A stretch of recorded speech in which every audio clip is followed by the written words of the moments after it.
time in retirement, and have you enjoyed retirement, especially retiring at an early age of 53?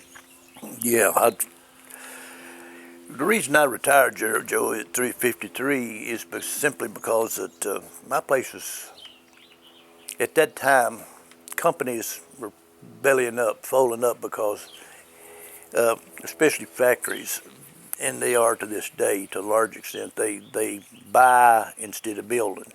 They buy a product instead of building it because it's cheaper, more economical, make more economic sense to them. They may go send it out of the country to have it made.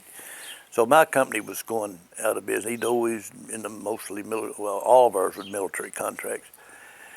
So they decided to buy parts instead of building them. And even though it's a pretty long process to do it, and that's what the decision was made, and they was going out of business. I was the oldest person there, not age, but seniority-wise. I was number one in the plant, and I was the head of the union. But then I dropped out of the union, and I let another guy take over my position. And I retired 6 months before the last song was sung, and I left retirement at age 53. I wasn't not going to retire at 53. I would not. I was going to wait till I was 55. But I left there, and at 53, I was healthy then, and I've been retired for 53 to 2021 at 1997, so that's 24 years of retirement. My wages at that time, I was making around $27, $28, $29 an hour, which is good money in 97. My income dropped from X number of dollars down 2/3, and I worried about it.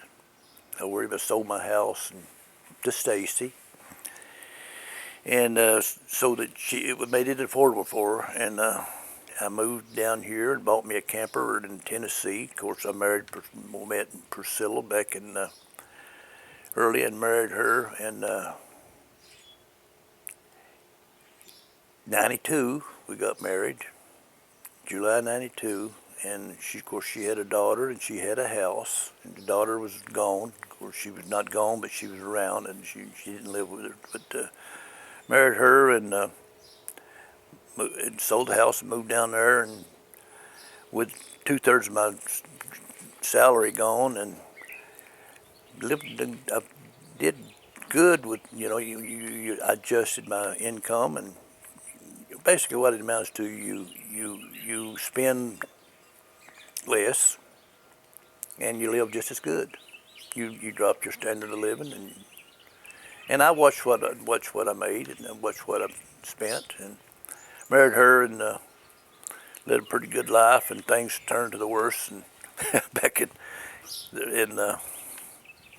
2013, 2014, we split up and got a divorce, and I lived at Campground Greenleaf for myself for 2 or 3 years, and that's where my baby sister Judy and pampered me like a baby. And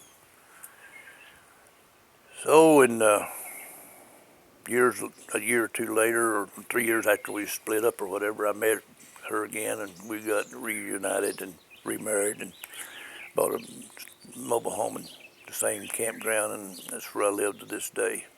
Live comfortable.